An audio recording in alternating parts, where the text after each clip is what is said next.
Aku yang melewati prosesnya, aku yang melewati rasa sakit dan perihnya, dan kamu dengan entengnya hanya banyak jenis menghakiminya. manusia yang bisa menasehati semua orang dengan mudah dan entengnya, tapi dia nggak tahu bagaimana proses setiap orang itu dilalui tanpa harus dia berbicara Nasihat banyak. itu baik, tapi menghakimi kehidupan seseorang itu Tidak tidaklah mudah baik. bagiku untuk melewati masa-masa sulit, tetapi ada banyak orang juga yang mengatakan, Cuma Allah, begitu aja, cuma kayak gitu aja, gampang banget sih sakit hatinya, gampang banget sih begini ya, tersinggungnya. aku tidak menerima kritikan atau apapun untuk kalian yang nggak pernah ngerasain ada di posisi yang sulit ataupun yang sakit, tapi kalian hanya berkata, udahlah lupain aja, udahlah itu tuh cuman hal kecil, udahlah itu hanya Dan hal yang ngomong sepele. itu Nggak pernah ngelewatin masa yang pernah aku lewatin. Untuk apa aku berbicara pada orang yang belum pernah memakan garam, tetapi dia sudah bisa mendefinisikan garam itu rasanya seperti Kalian apa? yang hanya mengatakan hal itu cuman wajar, cuman biasa, cuman hal-hal sepele kayak gitu, tanpa kalian tahu dan rasakan, kalian itu nggak akan tahu rasanya seperti apa.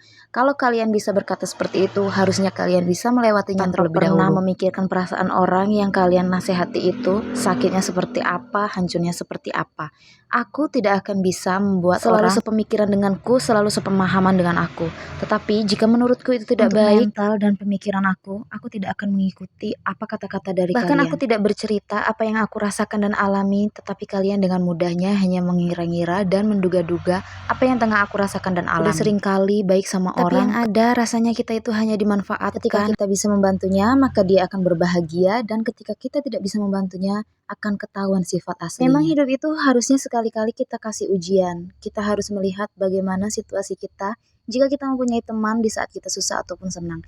Nanti kita akan tahu bagaimana sifat asli bahkan mereka. bisa kalian uji bukan dengan teman saja. Kalian coba dengan orang terdekat kalian itu sendiri. Nanti dari situ kita akan bisa melihat dan menilai siapa yang akan benar-benar berteman tulus, bersaudara tulus. Semua itu dilakukan karena kita ada manfaatnya. Kalau nggak ada manfaatnya baru kelihatan kan sifat aslinya. Aku udah sering ngalamin bukan satu atau dua orang, bahkan sering kali. Ketika aku udah baik sama mereka, kayaknya yang ada aku malah hanya dimanfaatin. Jadi untuk sekarang aku akan bodo amat, aku akan gak peduli sama hal-hal yang seperti mereka itu. menilai buruk tentang aku, berkata buruk di belakang aku, sekarang aku udah bodo amat, terserah. Karena ketika aku baik, aku hanya dihianati, dan bisa saja mereka mengatakan dan di lebih belakang baik aku. Untuk sekarang aku akan tidak peduli.